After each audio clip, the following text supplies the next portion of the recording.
Donc au final, en continuant cette méthode et en diversifiant aussi nos différents types de campagnes, comme je le disais tout à l'heure, au mois d'octobre, on est monté à 30 000 euros de dépenses. Donc on est passé de 2 000 à 30 000. Et en novembre, on est passé à 60 000 euros de dépenses.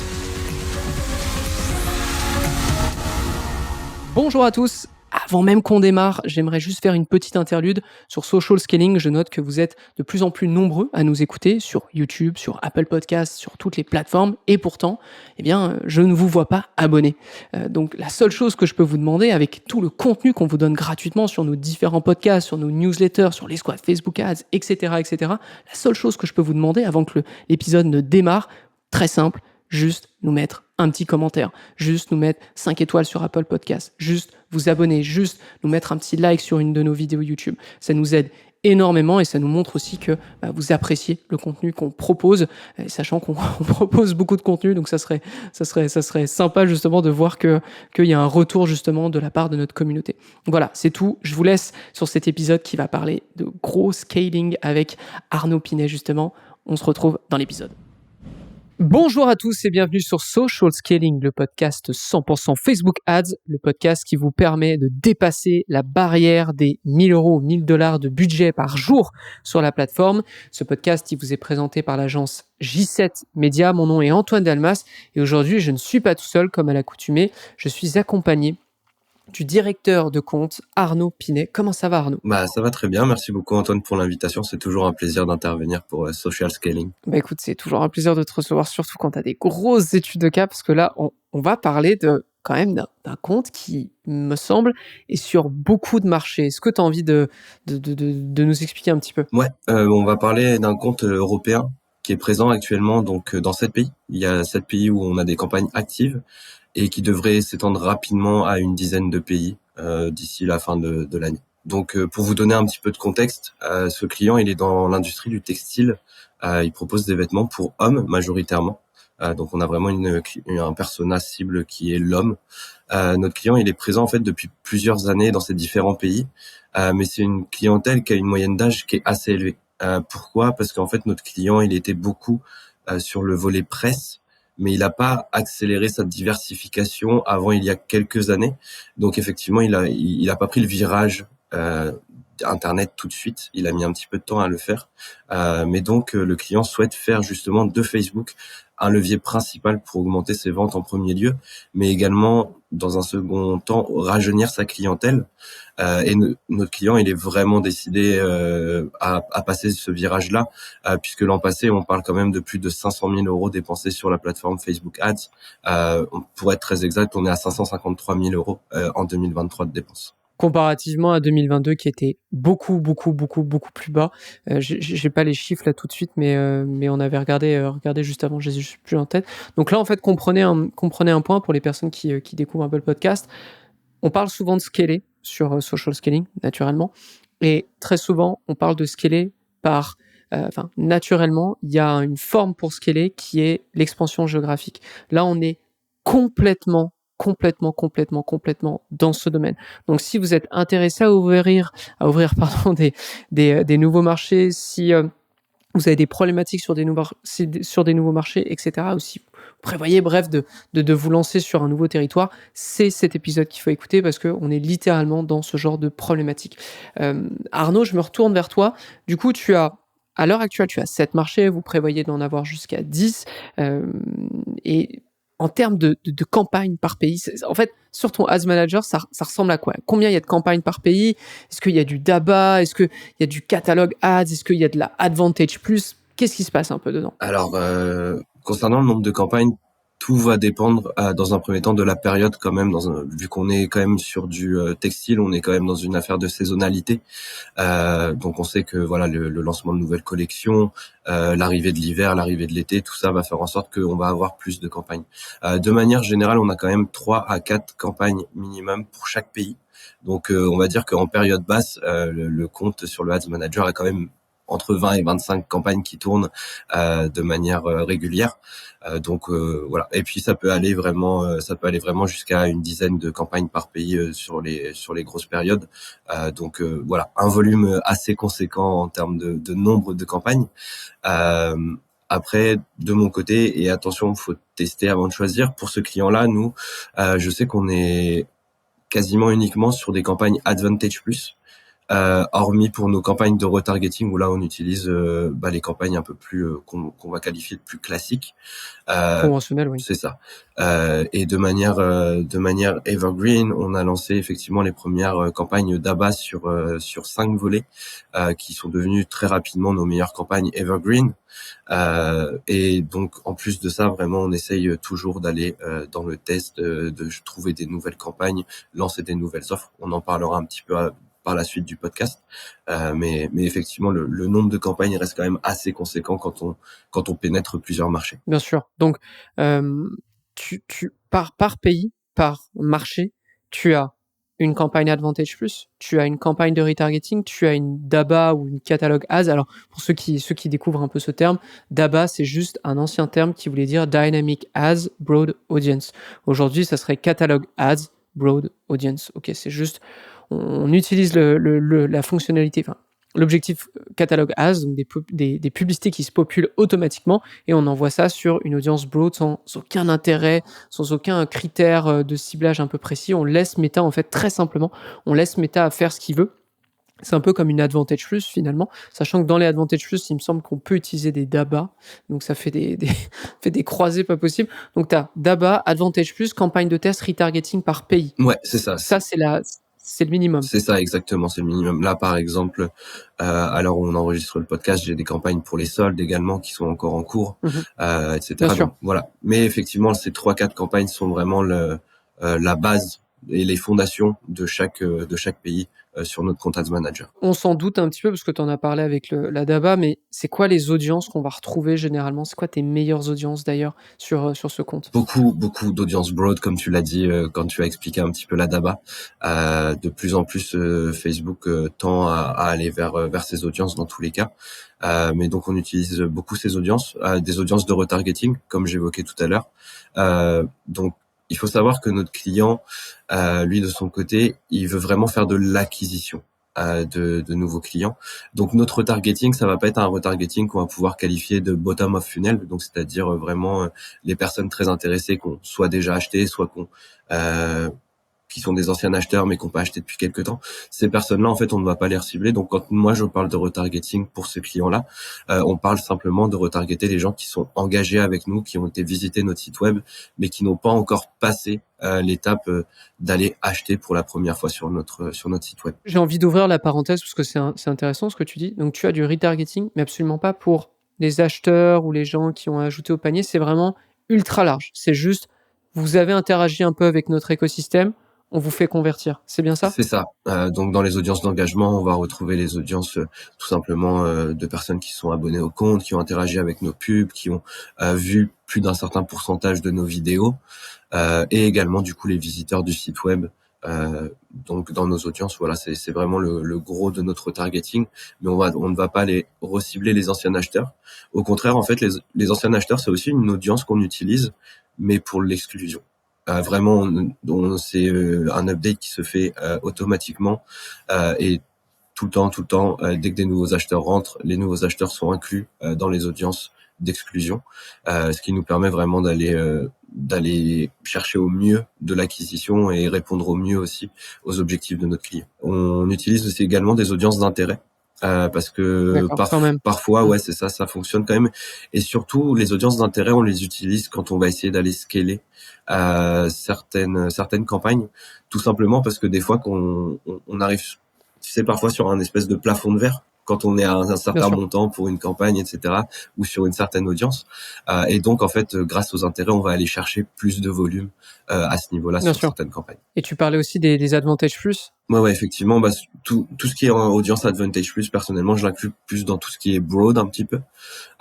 Donc, parce que voilà, l'audience Advantage Plus est un petit peu la même chose que le broad. À part des exclusions, on va pas lui donner grand chose à Facebook. Donc c'est vrai que je les ai inclus ici, mais oui, on utilise les audiences Advantage Plus. Et je dirais même que du coup, mais quand je disais les audiences broad, que je disais qu'on les utilisait beaucoup, c'était plus même des audiences Advantage Plus que simplement des broad classiques. D'accord, ok. Ouais. On retrouve un peu ce côté. Alors là, je fais une parenthèse pour ceux qui nous suivent au moins depuis fin d'année 2023, on avait fait des épisodes avec Antoine Gagné à propos de comment on scale. Et il y avait un épisode qui s'appelait les 5 questions à se poser. Est-ce que vous êtes capable de scaler? Et parmi ces 5 questions, de mémoire, il y en avait une qui était à qui vous vendez? Ok. Est-ce que vous vendez à une micro-niche ou est-ce que vous vendez à tout le monde? Et là, c'est intéressant parce que toi, tu es littéralement dans ce cas où tu t'adresses à absolument tout le monde parce que tu es en DABA, tu es en Advantage Plus, tu as des audiences broad de partout, tu fais du retargeting, mais qui n'est pas un retargeting de niche, c'est un retargeting de masse. Donc, tu es vraiment dans cette disposition où tu n'as pas tant de limites. Et ça, c'est vachement intéressant. Et forcément, c'est beaucoup plus facile pour scaler. Donc ça, c'est vraiment un point. D'ailleurs, je vous fais la parenthèse, mais pour les personnes qui nous suivent sur YouTube, il y a une playlist sur la chaîne de Social Scaling dans laquelle j'ai mis cet épisode, les 5 questions à se poser avant de scaler. Je vous conseille d'aller l'écouter. Je reviens à toi, Arnaud. On a parlé des tests, parce qu'évidemment, c'est important, c'est même dans l'ADN de J7 Media de tester. Comment on teste quand on a 7 marchés? C'est quoi le process? De mon côté, les tests, en fait, ils vont s'organiser de deux façons. On va vraiment séparer les tests créatifs des tests stratégiques. Parce que les tests créatifs, ce qu'on va faire, en fait, c'est qu'on va créer un template. Donc, que ça soit pour l'image fixe, pour la vidéo, peu importe le carrousel, peu importe le format. Et en fait, ce template-là, pour le tester, on va aller le tester, mais sur différents pays. Pourquoi? Parce que un visuel qui ne fonctionne pas en France peut très bien fonctionner au UK ou en Allemagne. Et nous, notre but après, bien évidemment, c'est quand même d'avoir une certaine harmonie entre les différents pays pour toujours garder cette image de marque qu'on veut véhiculer. Bien entendu, il faut pas que d'un pays à l'autre notre image de marque soit totalement différente. Il faut avoir quand même une certaine cohérence à ce niveau-là. Donc vraiment, les tests créatifs vont s'organiser. On va créer un template d'une publicité, donc dans une langue, peu importe la langue en premier lieu. Puis ensuite, on va traduire et essayer ce template-là avec des campagnes dans plusieurs pays. Regarder un petit peu comment se comportent les résultats avec ces visuels-là et essayer d'identifier justement les meilleures publicités qui peuvent passer un petit peu partout, on va dire, et qui vont avoir des résultats sur tous les marchés. Donc nous, de notre côté, c'est quelque chose qu'on fait régulièrement. On fait entre 7 à 8 nouveaux visuels par mois, quand je dis nouveaux visuels, c'est vraiment des nouveaux concepts. C'est pas D'accord, simplement... ok, c'est même pas des déclinaisons de C'est quelque ça. chose, c'est vraiment Non, nouveau. voilà, des déclinaisons. Quand on a 7 marchés, généralement, on en a besoin de beaucoup plus, surtout quand on veut scaler et passer vraiment à l'étape supérieure, on va dire, en termes d'investissement budgétaire. Mais voilà, là, on parle vraiment de nouveaux concepts. Donc, on en teste entre 7 et 8 par mois environ. Et une fois qu'on les lance, on observe un petit peu comment tout se comporte. Et ça nous a permis, en fait, d'identifier des concepts que nous, on a appelé concept winner. Et qu'on utilise désormais en fait maintenant à chaque lancement de collection, d'offres, etc. Sur vraiment tous les pays. Et donc ça c'est important quand même d'essayer d'avoir, je me répète, mais d'essayer d'avoir quand même une certaine cohésion entre les différents pays pour garder cette image de marque. Il y a un point intéressant que tu as soulevé, c'est que par mois, tu arrives avec 9 concepts nouveaux en termes de publicité. Alors, c'est intéressant parce que très souvent, nous, on dit trouver une bonne pub, décliner et faites en sorte de prolonger le plus longtemps possible son succès. Le point, c'est que ça, c'est ce qu'on vous recommande de faire, il y a une réalité. Et on a par exemple un client, les clients dont je m'occupe, avec lequel on s'est rendu compte assez rapidement finalement que les petites itérations, les petites déclinaisons ne fonctionnaient pas. Donc, c'est important vous savez, tout ce qu'on dit dans social scaling, c'est intéressant d'aller le tester. Maintenant, si ça fonctionne pas pour vous, soyez pas émotionnel et sortez de cette attitude. Dans le sens où, là, toi, c'est intéressant, c'est pas des déclinaisons, c'est vraiment des nouveaux concepts. Tout comme le client dont je parle, moi, à chaque fois, c'est des nouveaux concepts qui arrivent, c'est des nouvelles publicités, c'est pas des petites déclinaisons. Parce que si on avait continué à le faire, on aurait eu toujours des mauvais résultats et on se serait embourbé là-dedans. Donc ça, c'est aussi une autre petite leçon, un petit conseil que je peux vous donner. Ne soyez pas émotionnel. S'il y a des stratégies dont vous entendez parler, notamment sur ce podcast ou sur No Pay No Play, qui est notre autre podcast Facebook Ads, Soyez pas émotionnel, si ça fonctionne pas, vous passez à autre chose et vous revenez sur des trucs qui ont fonctionné pour vous historiquement. Par rapport à ce que tu disais, je trouve ça que c'était très intéressant aussi. Moi, c'est quelque chose que je fais toujours sur mes comptes. Même si on a des visuels gagnants et qu'on arrive à les décliner et que les déclinaisons marchent, j'essaye toujours d'avoir 1 ou 2 concepts par mois qui sortent pour justement prévoir, parce que un concept malheureusement peut s'arrêter de marcher du jour au lendemain. Donc il suffit que d'un seul coup, si vous avez fait 10 publicités mais qui sont tous déclinés de la même publicité d'origine, mais que ce design un peu, ce concept-là va vers la baisse, en fait, vous allez avoir vos 10 publicités qui vont aller vers la baisse. Et donc, après là, justement, comme tu le disais, c'est au moment où justement, faut garder son calme et se dire, bon bah, ok, voilà, on a fait ça, ça a marché pendant un temps, ça ne marche plus, il faut faire autre chose.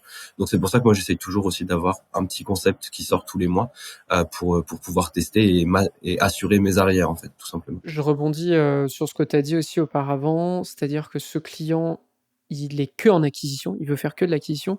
Du coup, est-ce que tu peux me parler un petit peu de la répartition du budget? Parce que c'est assez important et j'ai envie de vérifier quelque chose, vis-à-vis des gros comptes qui dépensent plus d'un demi-million de dollars par an sur Facebook Ads. Au niveau de la répartition du budget, pour notre client, c'est très simple. Comme tu l'as dit, c'est full acquisition, donc c'est 100% du budget sur de l'acquisition. Il y a vraiment aucun retargeting qui est fait ici. Mais tu mentionnais qu'il y avait des campagnes de Oui, oui. retargeting en engagement. Je veux dire de retargeting sur les anciens acheteurs, du retargeting sur l'engagement et tout. Oui, il y a une répartition, pardon.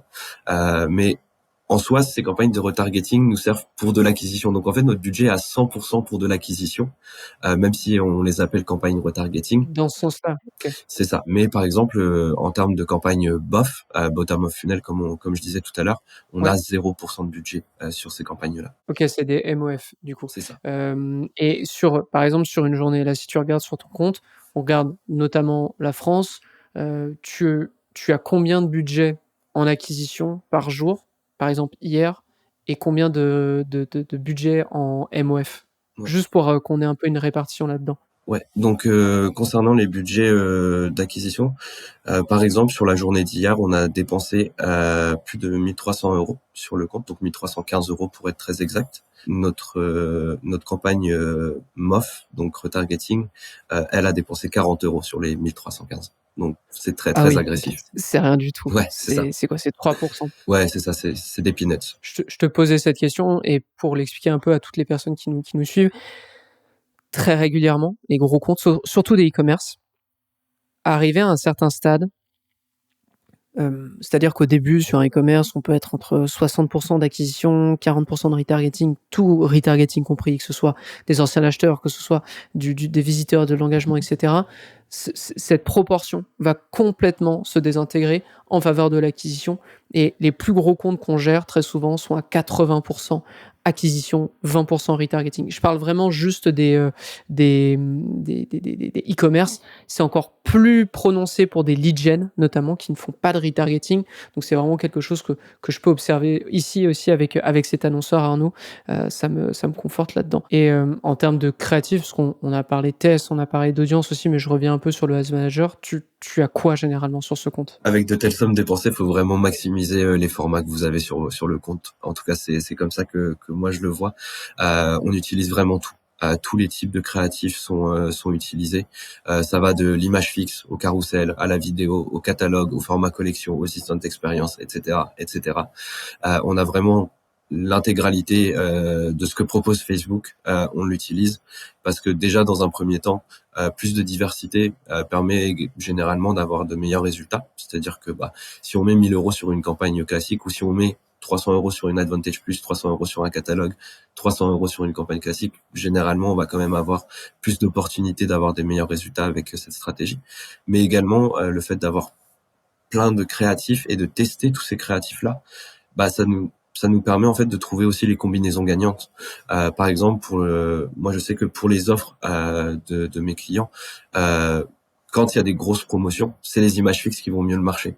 Pourquoi? Parce que sur les images fixes, on peut bien mettre de l'avant la promotion. Par contre, quand c'est par exemple pour pour des lancements de collection, bah là on va plus être sur des formats vidéo ou des formats collection, tout simplement parce que bah la personne va avoir l'opportunité de visualiser un peu toute la collection directement dans l'annonce. Donc tu vois en fait en fonction des choses qu'on veut mettre en avant, les types de créatifs vont être différents parce que vont mieux répondre aussi bah aux besoins que les gens ont avant d'acheter. Donc c'est-à-dire par exemple pour les grosses Et au promotions, contexte, ouais. ouais c'est ça. Mmh. Donc D'accord. effectivement, moi je conseille d'utiliser tous les types de créatifs, en tout cas de tous les tester dans un premier temps. Après effectivement, il y a des formats qui marchent un peu moins bien. Pour nous par exemple, l'Instant Experience, on l'a testé, ça a jamais été forcément un format qui a beaucoup pris. Donc c'est vrai que pour le moment on le met un peu de côté, mais encore une fois, Facebook change assez vite, donc dans 6 mois, on retestera les Instant Experience et puis on verra ce que ça donnera à ce moment-là. Un point intéressant de l'Instant Experience, faut comprendre que chez J7 Media, on l'a beaucoup essayé lorsqu'il y avait eu j'allais dire le Covid, mais pas du tout, l'iOS 14. Pourquoi? Parce qu'on avait une perte de tracking des gens qui se rendaient sur le site de l'annonceur. Et le point, c'est qu'avec l'Instant Experience, on pouvait avoir une audience de toutes les personnes qui avaient ouvert l'Instant Experience et qui avaient navigué dessus. Et on prenait ça comme finalement une visite du page, oui, la visite du site finalement, sauf que le site était l'Instant Experience. Donc c'est surtout pour ça qu'on l'avait beaucoup testé à un moment. Mais je crois que pour en avoir discuté avec Stéphanie, c'est vrai que c'est plutôt un format intéressant parce que il y a tellement plus dynamique, plus natif, plus facile à faire avec les dabas, les collections, etc., que je comprends que ce soit moins intéressant. Avant qu'on parle du lancement d'un des marchés, notamment du UK, j'aimerais juste que tu me parles un peu des offres. Comment est-ce que tu choisis tes offres selon les marchés? Alors, quand on a un client comme ça, généralement, c'est quand même assez challengeant parce que chaque pays a ses propres entrepôts, chaque pays a ses propres références, donc faut être assez consciencieux quand même au niveau du suivi des stocks et des possibles lancements. Donc ça, c'est quelque chose que je recommande. Et il y a un document où peu importe comment vous l'organisez, mais où vous demandez les stocks que vous avez, et demandez au client vraiment le maximum d'informations. Moi, de mon côté, je l'avais déjà expliqué dans un précédent podcast sur No Pay No Play, Antoine, où on était ensemble également. Donc sur ce podcast, j'expliquais, prenez chaque marché comme si c'était un client à part. Ne faites pas des raccourcis. Ah ouais, ouais, ouais, je me souviens. Moi, ça me permet de pas faire de généralité sur les offres, sur les produits à lancer, parce que déjà, en fait, les produits vont pas être les mêmes pour des raisons évidentes. Les cultures, quand on est dans 5, 6, 7, 8 pays différents, les cultures des pays, alors oui, elles peuvent se rapprocher, mais elles sont forcément différentes. Donc, les gens vont pas s'habiller forcément de la même façon non plus. Donc ça, c'est quelque chose à prendre en compte. La météo va être très différente d'un pays à l'autre aussi. Donc, on va pas proposer non plus les mêmes offres. Il y a également du coup la saisonnalité, comme on évoquait tout à l'heure. Donc la saisonnalité, bon par contre là, c'est vrai que généralement sur différents pays, la saisonnalité reste la même. Ça touche tout le monde, ouais. C'est ça. Bon après, sauf si vous êtes sur des hémisphères différents, etc. Mais bon, là c'est encore un autre problème. Mais voilà, moi je conseille vraiment de voir chaque pays comme un client différent, parce que comme ça en fait vous allez pouvoir gérer les stocks, les offres, les calendriers marketing aussi, parce que d'un pays à l'autre on n'a pas les mêmes fêtes nationales, on n'a pas les mêmes jours fériés. Donc vraiment du coup, quelles offres sont lancées? Je dirais que c'est à peu près tout le temps les mêmes offres. Enfin, les offres se ressemblent, mais c'est surtout au niveau du timing de lancement que ça va être très différent. D'accord, OK. Donc c'est intéressant, c'est que tu peux pas avoir une vision globale de tout le monde en disant: «On va appliquer cette offre pour tous». Ça va être: «On va appliquer certaines offres à certains moments, selon certains contextes». C'est ça. Là, les seuls moments où on peut lancer, on va dire un peu globalement des choses, c'est plus au niveau des sorties de nouvelles collections, tout ce qui est plus evergreen en fait. Voilà. Au niveau evergreen, on peut le voir globalement, mais au niveau des offres, prenez-le vraiment pays par pays. Parfait. Je viens d'y penser, mais on avait Justine qui était passée pour une étude de cas sur un gros e-commerce aussi, qui avait, largement dépassé les 1 000 $, 1 000 € de budget par jour, et elle nous expliquait, et je le répète pour ceux qui nous écoutent, qui ont un e-commerce et qui souhaiteraient scaler, il y a un point qui est intéressant avec les saisons et notamment les collections, c'est que forcément elles ont une fin, elles vont être remplacées, et au lieu d'attendre que la collection ou la saison s'arrête et qu'il faille et qu'il faut couper justement votre meilleure publicité pour ensuite lancer la nouvelle collection. Grosse erreur ici. Vaut mieux lancer sa nouvelle collection bien plus tôt pour lancer les publicités qui vont avec bien plus tôt, qu'elles aient de l'apprentissage, que vous arrivez à trouver rapidement quelle est la meilleure, et ensuite couper vos anciennes publicités, des anciennes collections, des anciennes saisons, etc. Parce que sinon, à chaque fois, vous allez vous retrouver sans rien et à la merci de ce que Meta peut vous offrir dans l'immédiat. Donc, anticipez, parce que ça, c'est vraiment quelque chose que j'ai pu observer sur plusieurs gros comptes qui ont bien scalé chez J7 Media. C'est justement en fait quelque chose qui m'est arrivé, et moi je sais que j'ai travaillé aussi avec Justine, parce que justement comme elle aussi avait d'expérience sur certains pays où moi j'étais pas encore très à l'aise. On avait beaucoup échangé avec Justine en interne, et effectivement c'est quelque chose qui m'est arrivé au tout début. Je vais vous en parler un peu plus en détail dans le UK, mais effectivement il y a un moment où on a eu un drop lié à ce genre de problème, et effectivement à la Let's coupure. go alors. Ouais, donc si tu veux, Parlons du UK, parlons du lancement du UK, vas-y. du coup pour le UK, je vais vous donner un petit peu de contexte avant d'aller un peu plus dans les détails de ce qui s'est passé. Mais pour le compte UK, déjà, il faut savoir que la monnaie au Royaume-Uni, c'est plus l'euro.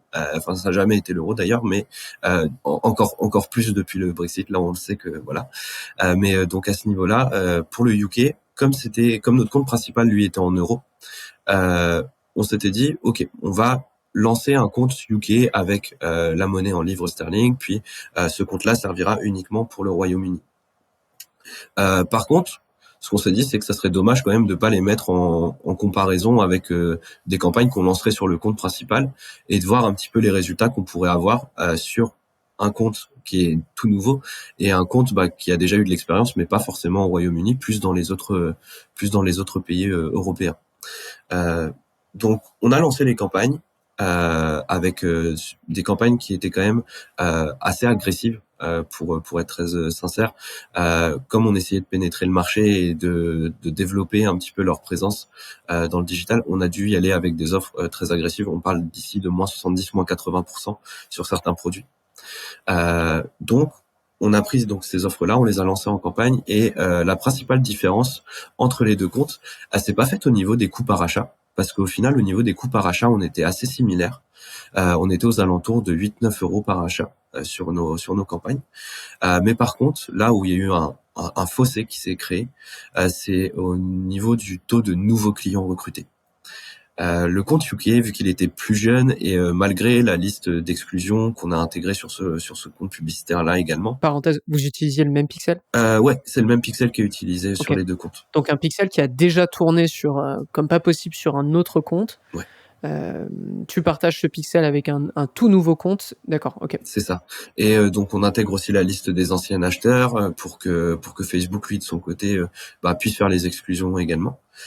Et en fait, malgré ça, il y a eu un fossé qui s'est créé au niveau des nouveaux clients qu'on a pu recruter. Et c'était le compte principal finalement qui avait le meilleur taux de nouveaux clients, avec quasiment 85%, tandis que sur l'autre compte, on était à 65-70% de nouveaux clients. Donc voilà. Du coup, à ce moment-là, on s'est posé la question, on s'est dit, bon, est-ce qu'on continue de tourner les deux en même temps? Est-ce que on prend le pari de couper les campagnes sur le compte principal et que petit à petit le taux de nouveaux clients augmente sur le compte UK, ou est-ce que on y va tout de suite sur le compte où ça marche le mieux? Spoiler, on a utilisé la troisième technique, c'est-à-dire qu'on a pris directement le compte principal, parce que en fait, il répondait déjà à nos objectifs, et qu'au final, pour la comptabilité, c'est un peu embêtant d'avoir des chiffres en euros et en livres sterling parfois sur le back-end, mais grosso modo, on arrive quand même à s'y retrouver assez facilement. Donc voilà, c'était vraiment l'objectif de recruter des nouveaux clients, et donc c'est pour ça qu'on a pris cette décision, parce que le taux de nouveaux clients était plus important sur notre compte. Ceci doit répondre un peu à votre question, pour ceux qui se posaient justement cette question, mais pourquoi il y a autant de campagnes par compte? Il devrait séparer ses comptes. C'est parce que ça a été testé en fait. Ça a été testé, et encore une fois, si ça marche pas, faut pas taper dessus jusqu'à ce que ça marche, c'est pas l'idée. Là, toi, tu as testé ça, tu as vu que sur ton compte historique, ça fonctionnait bien mieux, tu as gardé ton compte historique. Et je vous dis ça parce que Justine, qui est venue parler justement d'un de ses comptes qui est sur 4 marchés différents, elle a 3 comptes publicitaires différents. Au début, on avait testé les deux. et on a découvert qu'au final, le nouveau compte pour le nouveau marché fonctionnait, donc on l'a gardé. Sinon, on n'aurait pas fait ça, en fait. Donc encore une fois, on revient au point de tester, essayer. Si ça marche pas, essayez pas de taper jusqu'à ce que ça fonctionne. Vous risquez juste de perdre de l'argent, du temps, et vous allez juste vous frustrer avec ça. Donc très bien. Donc, tu lances un nouveau compte, tu vois que finalement tu as des meilleurs retours avec ton compte initial, donc tu gardes ton compte initial. C'est pour cette raison que ton compte initial détient 7 marchés et que tu les as pas encore dispatchés sur des nouveaux comptes. Ouais, exact, parce que on a fait le test aussi pour d'autres pays. Hein, c'est juste que là, si je commence à vous dire pour les tests pour tous les pays, je pense qu'on en a pour une heure de Ouais, non, non, c'est podcast. bon. Ce qui est dingue, c'est que tu fait ça avec un pixel qui est le même, enfin un pixel, un API, et cetera, qui est le même pour chaque compte et qui a déjà tourné, et cetera. Donc il y a vraiment un truc avec le fait de lancer un nouveau compte. Après, la chance qu'on avait, c'est que notre client en fait a 7 sites différents. Donc c'est-à-dire que et donc en fait avait déjà dû mettre des pixels différents pour chaque site web. Donc au final le pixel qu'on utilisait là s'appelait le pixel UK. Mais en fait du coup le compte principal a 12 pixels qui tournent tout le temps parce que il y a 12 marchés sur lesquels ils sont présents et donc en attendant même si on n'a pas de campagne pour le moment le pixel essaye Et un seul. d'engranger les infos, c'est ça, et puis de regarder un petit peu pour justement quand on va lancer, avoir les meilleures performances possibles. Mais du coup, effectivement, ce Pixel UK, on l'avait partagé avec le compte UK. On avait vraiment fait en sorte que tout soit, on va dire, comme sur le compte historique, mais simplement avec une devise différente.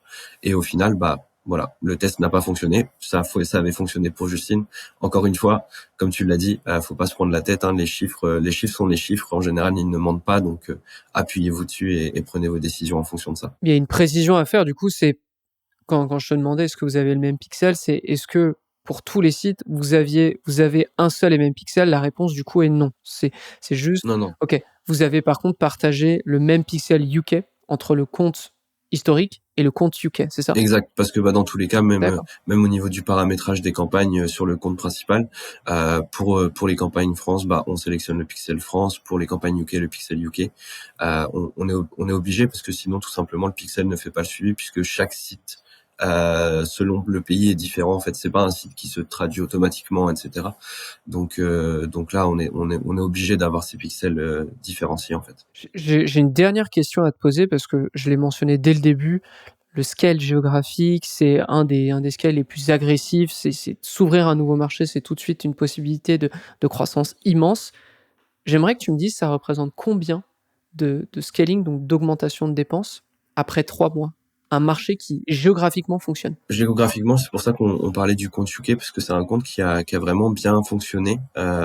C'était d'ailleurs je pense le premier compte en dehors des pays historiques de notre client où on a vraiment pu bien scaler.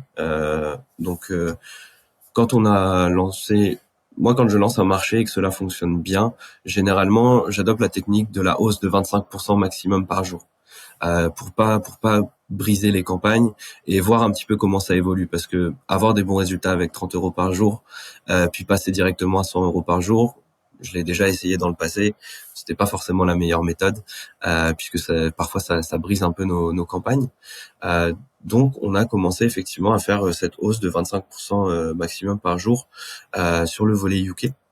Donc on a commencé à lancer les premières campagnes en septembre. Puis à la fin du mois, on avait dépensé 2000 euros environ sur le mois de septembre sur le marché UK. Mais sauf que entre le moment où on a lancé, où on était à des 30 euros par jour et la fin du mois, on avait déjà commencé à faire grossir les budgets. Et forcément, augmenter de 25% tous les jours, si la campagne continue de bien fonctionner, ça devient très vite exponentiel.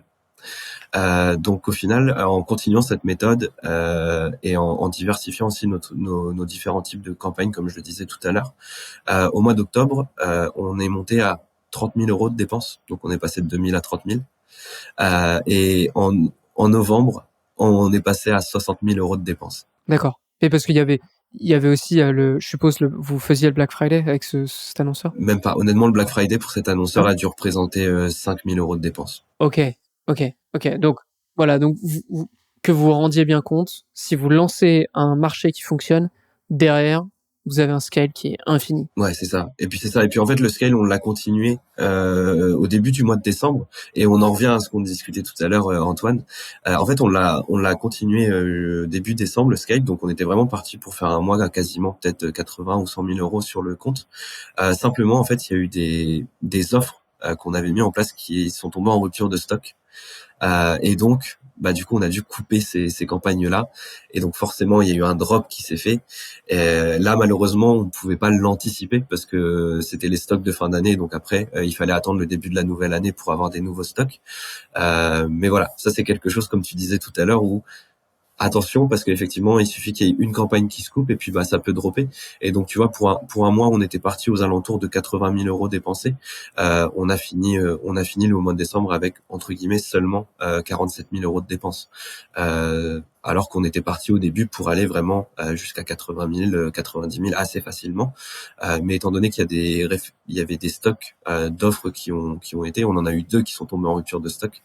Et donc, Ok, tout de suite, ça, chose qui arrive. c'est ça, ça nous a fait baisser forcément. Mais je veux dire, on était quand même à 47 000 euros à la fin du mois de décembre. Par rapport à septembre, on reste quand même sur un scale qui est assez exponentiel quand même. Donc si je dois synthétiser un peu ce qui se passe sur ce compte, c'est principalement des campagnes automatiques, dans le sens automatique Advantage Plus, DABA ou Catalog Ads. Tu testes tout ce que tu peux. Tu arrives avec des nouveaux concepts aussi, parce que c'est important de ne pas seulement faire que de la déclinaison. La déclinaison, c'est bien, mais ça peut pas toujours faire vivre un compte, comme on a pu en parler. Tu anticipes, tu traites chaque marché comme un client qui est complètement différent. Donc ça te force à avoir une approche vraiment locale sur les offres, sur le contexte de lancement d'une offre, etc., etc. Je relis un peu les notes. Ouais, tu testes à peu près tout. Tu as une répartition comme tous les gros comptes qui va plutôt tendre à 80, voire même 90%, 10% sur de l'acquisition pure et dure, et après du retargeting. Et dans le sens retargeting, j'englobe aussi le fait que tu parles à des gens qui te connaissent déjà un peu mais qui sont pas passés à l'action. Et ensuite, comme on s'est dit, le scale géographique, toi, tu es arrivé avec le UK. Au début, ça a été un peu difficile. Tu étais à 2000 à la fin du mois. Ensuite, ça a été 30 000 et ensuite 60 000. Et ça, après, ça peut être limite par nouveau pays que vous avez lancé. Donc, vous avez compris l'importance de maîtriser votre base. Lorsque c'est maîtrisé, passer à un scale géographique, parce que c'est là que vous allez avoir une croissance mais monstrueuse dès que ça fonctionne. Est-ce que toi, Arnaud, de ton côté, tu as d'autres conseils ou un point sur lequel tu voudrais revenir avant qu'on clôture l'épisode? Ouais, un petit point que j'ai pas forcément évoqué sur le lancement du marché UK et en fait sur le lancement de tous les marchés.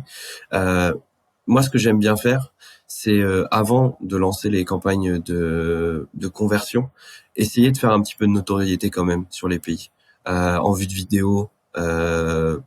Alors, je l'ai jamais fait, mais je sais que d'autres gens le font aussi. Parfois, certaines personnes font des campagnes de génération de leads aussi, pour que les gens s'inscrivent à leur newsletter en annonçant le lancement, etc. Donc ça, moi, je vous conseille en tout cas de faire au moins une campagne de vue de vidéo, même si c'est un petit budget, 10, 15, 20 euros par jour. Mais si vous savez que vous allez lancer un marché, intégrez directement cette campagne, faites-la tourner pendant 2-3 semaines. Comme ça, en fait, Facebook va déjà aller proposer votre vidéo aux gens, va regarder quel persona va jusqu'au bout de votre vidéo, quel persona quitte au bout de 0,5 secondes. Et en fait, directement, quand vous allez lancer vos campagnes de conversion, ça devrait vous aider justement à avoir de meilleurs résultats. En tout cas, moi, je sais que à chaque fois que je l'ai fait, c'est vrai que j'ai quand même eu des bons résultats à chaque lancement quand on avait intégré des vidéos views. Donc je conseille quand même de le faire. Et en plus de ça, la petite cerise sur le gâteau, c'est que vous pouvez déjà vous constituer une petite audience de retargeting MOF à 50 ou 25% de vues de la vidéo et vous adresser à des personnes qui sont pas en mode c'est qui cette marque, j'en ai jamais entendu parler. Donc c'est toujours plus simple d'aller faire des ventes quand les personnes vous ont au moins déjà vu 1 ou 2 fois quelque part. Objectif, vue de vidéo, optimisé sur TruePlay, qui est la vue de vidéo la plus longue, et optimisez pas en engagement, ça sert à rien, ça sert absolument à rien. Du moins sur cette approche, parce que nous, l'idée, c'est surtout d'aller rechercher derrière des gens qui vous ont vu un maximum. Alors que l'engagement, si vous mettez une vidéo dans une campagne d'engagement, vous allez avoir plein d'engagements, entre guillemets, mais ce sera que des vues de 2 secondes ou 1 seconde, ce qui est absolument nul, ce qui ne sert à rien. Donc je vous conseille vue de vidéo. Ok Arnaud, merci pour ces précieuses informations. Merci de nous avoir expliqué comment tu gères un client qui est sur 7 marchés différents et qui probablement va passer sur 10 marchés dans les X mois qui vont arriver. Tu viendras évidemment nous en reparler si ça fonctionne bien et que tu as des nouveaux apprentissages. Je te remercie. Bah, merci à toi. Puis j'ai un client qui justement va s'étendre aussi au UK et aux États-Unis. OK. Donc ça sera peut-être bien de faire un petit récap, voir où on en est pour ce client-là et en même temps voir si les stratégies appliquées ont pu permettre aux nouveaux clients aussi de s'étendre un peu mondialement. Parfait. Bah, écoute, nickel, tu viendras nous en parler. Merci Arnaud. Merci à tous de nous avoir suivis sur Social Scaling. J'espère que ça vous a plu. Je vous le répète, il y a un autre podcast qui existe, qui s'appelle No Pay, No Play, qui est aussi sur YouTube d'ailleurs, dans lequel on vous parle de méthodes vraiment plus simples pour gérer de la publicité sur Facebook. En fait, on s'adresse aux personnes qui dépensent entre 0 et 1000 $ ou 1000 € de budget par jour. Voilà. Et si l'épisode vous a plu, n'hésitez pas à nous mettre des petits commentaires, des petites notes sur Apple Podcasts, Spotify, YouTube, etc. Ça sera vraiment apprécié. C'est tout pour aujourd'hui et je vous remercie et je vous donne rendez-vous au prochain épisode de Social Scaling. À très vite.